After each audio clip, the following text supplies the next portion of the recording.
Welcome back to Fantasy Hockey Picks and Bets right here on Mayo Media Network. I'm your host, Jake Hahn, taking a look at NHL Bets and DraftKings plays for Thursday, March 31st. We have 9 games to break down, but before we do that, remember to give the show a like and subscribe to Mayo Media Network if you haven't done so already. Leave a comment with your favorite NHL bet for Thursday night. All right, let's get into it. We kick things off with an all-Canadian matchup, a game I will actually be in attendance for as well. The Toronto Maple Leafs hosting the Winnipeg Jets. The Leafs are minus 205 favorites in this game. The Jets are plus 175 on the money line. The over-under is at 6. The Jets will be playing the second half of a road back-to-back. Not the most difficult of a back-to-back, but they are in Buffalo on Wednesday night. They go into Buffalo with wins in 4 of their last 5 games, including 2 straight overtime wins. So they've been winning games. They haven't looked amazing or dominant doing so, but they're finding a way to sort of stay in this playoff conversation. The playoffs are looking like a long shot, but if the Jets can string together some sort of win streak, maybe they have a chance to pull this thing off. The Leafs, on the other hand, are coming off a pair of very impressive wins against teams in their division. They beat Florida 5-2 on Sunday, and they put up 6 goals in Boston on Tuesday. Just a really dominant effort on the road in Boston against a team that had been playing some really good hockey. Austin Matthews is 1 goal away from 50, so there's a good chance he could get that on Thursday night. Peter Mrazek left last game with an injury, and as we know, Jack Campbell is already out, so I would expect the Leafs to have no choice but to go to Erik Källgren in this game, who's been relatively good in a small sample size so far as a pretty unknown goaltender. In terms of the line, I think it's pretty fair towards the Maple Leafs. They obviously deserve to be favorites in this game, and especially with the Jets playing the second half of a back-to-back. But this does feel like a game that the Jets are going to get up for. They always seem to get up for games against the Maple Leafs. So I think with their position in the playoff standings, it's not like you're going to catch them napping. They'll be ready to play this game. No Kyle Connor for the Winnipeg Jets as well, as he is now on the COVID list. Yeah, that's popping back up again, guys on the COVID list. So that's a huge loss for the Jets. I think I would rather look towards the total here and play the over 6, just with the goaltending issues for the Maple Leafs, with Källgren having to start, the Jets playing the second half of a back-to-back. I could see this one being a 4-3, maybe even a 5-4 type game on Thursday. So I'm going to look towards the over 6. And if I'm in attendance, I'm going to be rooting for goals. So I got to play the over 6 here between the Leafs and the Jets. Next up, and this is going to be a theme, by the way, as we sort of go through these games, just big, heavy favorites in almost every single game we're going to talk about. And this one is no different. The Carolina Hurricanes are minus 400 favorites, with Montreal coming in at plus 300. The over-under is up at 6 for this game. The Habs have been competitive lately, but ultimately they just don't have the talent to match up against these top teams. They've lost 4 of their last 5 games, including giving up 7 goals to the Panthers on Tuesday. I would avoid Habs props here, that meaning shot props, goal props, anything like that. Carolina just does such a good job of suppressing shots and suppressing chances. So I think it's going to be tough for Montreal to get much going on Thursday night. The Canes are 3-0-2 in their last 5 games and are back to playing some really good hockey. They lost in overtime to Tampa on Tuesday, but that was a tricky spot for them. They were on the second half of a back-to-back. They'd played in Washington the night before. They return home now, where they've just been dominant this season, 24-5-4 on home ice for the Canes. I think they roll in this game. I'm not going to touch them at minus 400. I just think that that's a silly price to play in NHL games. But if you're building some sort of party parlay on Thursday night, I think you're probably safe to throw the Canes in that parlay. I just don't see how Montreal is going to be able to get much going on the Canes unless they just lay a total egg. So it'll be Canes or pass for me in this game. Next up, the heavy chalk continues here. Boston, big favorites against the New Jersey Devils coming into Boston. It's minus 270 for the Bruins on the money line. The Devils are plus 215. The over-under is up at 6 for this game. The Devils have been off since Sunday when they beat the Habs, so they'll be well rested for this game. A few days off between games. Don't love going against the Bruins for shot props, but I do really like Jack Hughes and Jesper Bratt right now, and I still think that they're worth a look, even though Boston does do a pretty good job defensively. I think those guys could hit their overs. Boston has been one of the best teams in the league in the month of March, but they were thoroughly dominated by the Leafs on Tuesday, so you can just kind of chalk that up to they were due for a clunker game, but it was a little bit concerning the way they got dominated. Outside of that game, they've been very good, though. Should be able to bounce back here as they continue to jostle in the Atlantic. Now, I say the Bruins should be able to bounce back, but if you're looking for an underdog out of these early slate games and you're going to see some big underdogs, I think the Devils could be a frisky live dog here. A few days off between games. They've played relatively well recently. Jack Hughes continues to look better and better. They have the offensive pieces. I think they could challenge Boston in this game. I don't love it. It's not a bet that I would make and put a big amount on, but Devils at plus 215. I think I'll give that a long look throughout the course of the day on Thursday. Next up, another big favorite, theme of the night, the Florida Panthers minus 350 favorites on home ice, with Chicago coming in at plus 270 on the money line. And the over-under is up at 7. Yes, the total of 7 for this game. It even opened at 7.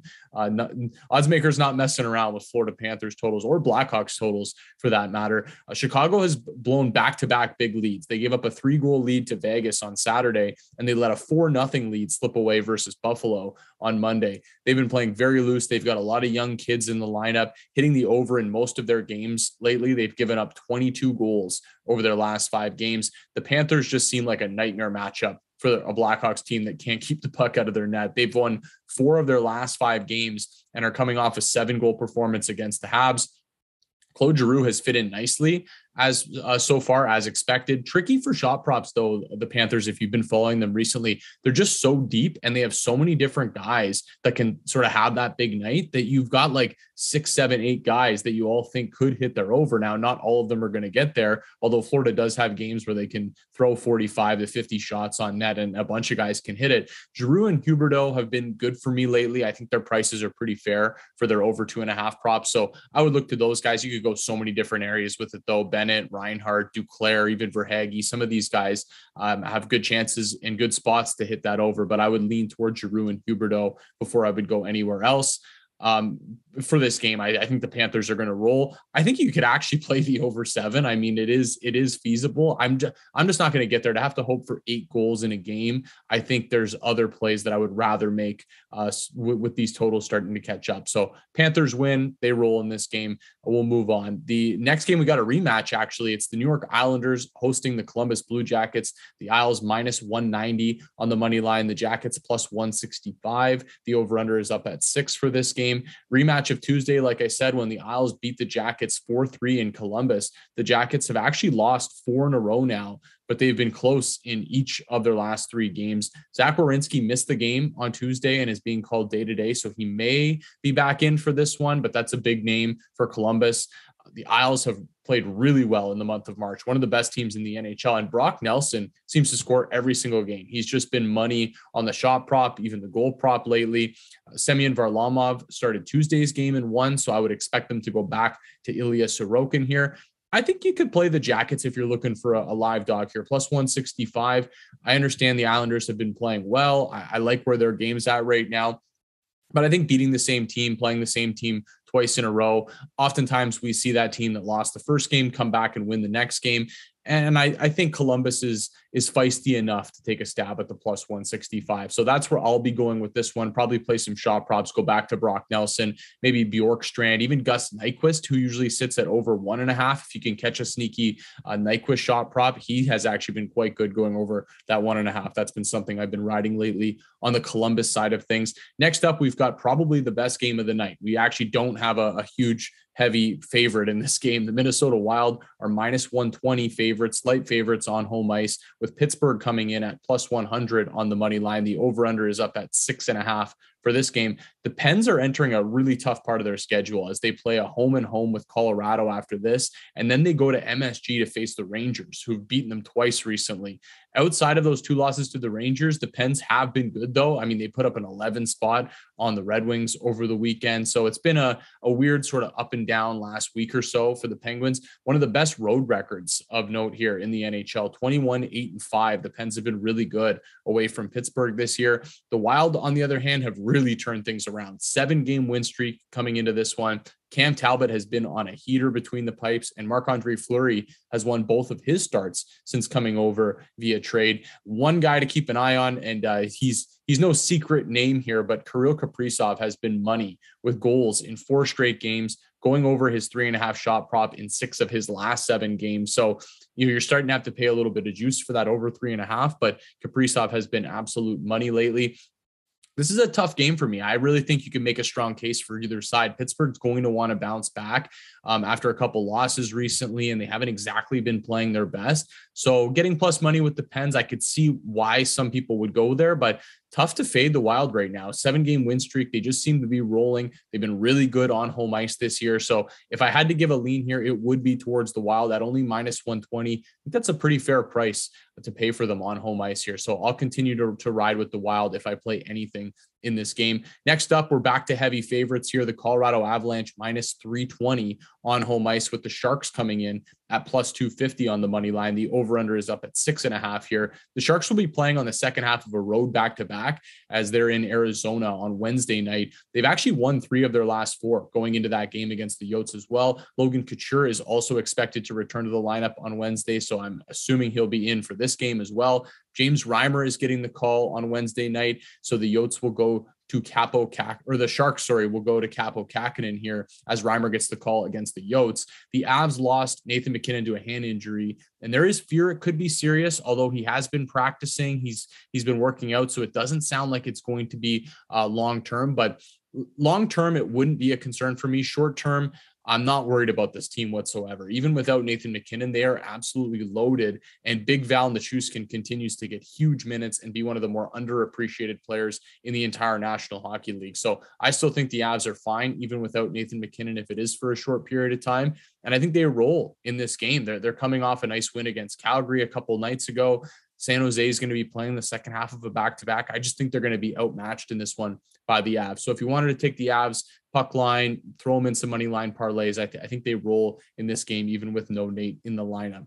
Next up, we've got a possible second round preview here. 2 teams in the Pacific Division that are up at the top. As I record this right now, are first and second. Things could change on Wednesday night, though. A tough spot here for the Kings. It's Calgary hosting the Kings. Flames are minus 285 favorites on home ice. The Kings are plus 225 on the money line on the road. It's a really tricky spot for the Kings. Second half of a road back-to-back after playing in Edmonton on Wednesday night. They're severely banged up on the back end, and they've been treading water for a while, sort of playing win one, lose one right now, which is probably good enough for them to lock down a playoff spot, but they got to be careful they don't string a bunch of losses together and end up letting teams like Vegas back into this thing. Victor Arvidsson has been back the last few games, and the Kings are still very deep up front. So what they're lacking on the back end right now, they can make up for with a very deep lineup up front. The downside is Calgary is just as deep, if not deeper, than the Kings are up front as well. And the Flames are coming off a home loss to the Avs on Tuesday. They played well enough to win that hockey game. Darcy Kemper had to make 44 saves in the win for Colorado. Like I mentioned, Calgary is just very deep. They've been going with a second line lately of Andrew Mangiapane, Michael Backlund, and Tyler Toffoli to go along with their excellent top line. So I'm loving that top 6 for the Flames right now. They can generate a lot of offense. They're really good defensively. I like the Kings a lot, and seeing this price beside their name entices me all the time, but it's just such a brutal spot for them on the second half of a back-to-back after facing Edmonton on Wednesday. So I got to pass on the Kings, even though it is a really tempting price. And I think the Flames find a way to win this one, but I could see the Kings hanging around, making it difficult on the Flames. Last game on the card, Dallas in Anaheim again to take on the Ducks. The Ducks are plus 145 home dogs, and Dallas is 165.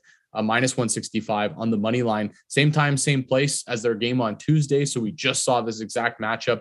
Dallas wasn't overly convincing for 40 minutes, but they did play well in the third period to take a 3-2 victory. They were trailing by a goal going into the third period, and they found a way to get it done. These are important points for the Stars as they cling to the final wildcard spot in the West. So it's very crucial that they get the job done here against the team that's out of the playoff conversation. Anaheim has now lost 10 games in a row, and their once surprisingly good season is just completely fizzled out. From a motivational standpoint, the Stars certainly have the edge here, but you have to think there is some pride for the Ducks to end this losing streak. Like, I know they're playing out the string, and the season once looked good, and now it's kind of fallen to pieces for them, but no one wants to lose 10 in a row. So at some point they're going to break out of that losing streak. Maybe it's Thursday night. It can be difficult to beat the same team twice. So I'd give a look towards the Ducks at plus 145, but I really don't love it. It's a tough team to trust. It's a tough team to back right now. If you're looking for shot props on the Dallas side of things, I think you go to Joe Pavelski, Rope Hintz, a couple guys on the top line that seem to be generating a lot of chances for Dallas lately. As for DraftKings, the top of the board is really interesting with Nathan MacKinnon and Kyle Connor out. That leaves two very expensive players, Austin Matthews at $9,300 and Sasha Barkov at $8,900. Then there's an $1,100 gap to the next closest in Kirill Kaprizov and Cale Makar. So you got to sort of make that decision. Do you want to play one of those really expensive guys? If I do, I would go with Matthews over Barkov. I would prefer him in that situation. He's just $400 more than Barkov. I would rather go with Austin Matthews there just for his goal scoring ability. But I'm fine fading both of those guys, going for more of a balanced build. I think you could really squeeze in a lot of good players on Thursday night. And obviously you could look at some different stacks because there's so many big favorites and teams that should run it up in terms of the scoreboard. You could look at the Bruins against the Devils. Brad Marchand's only 7,000 flat, which I think is a pretty fair price. You could go to Taylor Hall and Jake DeBrusk if you're looking for some sort of secondary options on Boston to fill out your lineup. Obviously, the Panthers are going to be popular against the Blackhawks the way that they're conceding goals right now. Jonathan Huberdeau at 6,800 just feels like an egregious price. So I'm going to guess he's going to be really popular on Thursday, but I like Huberdeau there. Claude Giroux at 5,300, probably another player that's going to be chalky, but might end up being good chalk on Thursday. They look like value. There's plenty of other Panthers you could take a shot on too. So if you feel like those guys are going to be too highly owned, you want to pivot. There's some other guys I think that could have a big night against the Chicago Blackhawks. And I want to mention Colorado as well. Already talked about them a little bit earlier, but with no McKinnon in there, Naz Kadri at 6,900, Mikko Rantanen at 6,700. These guys are going to be driving a lot of play. And my guy, Big Val Nichushkin at $5,200. He's going to be in a couple of my lineups for sure on Thursday night. He is playing big minutes for Colorado and making them count. That'll be it for me today. Remember to give the show a like on the way out, and good luck with your bets and your lineups. Thank you all for watching or listening, and I'll catch you all next week.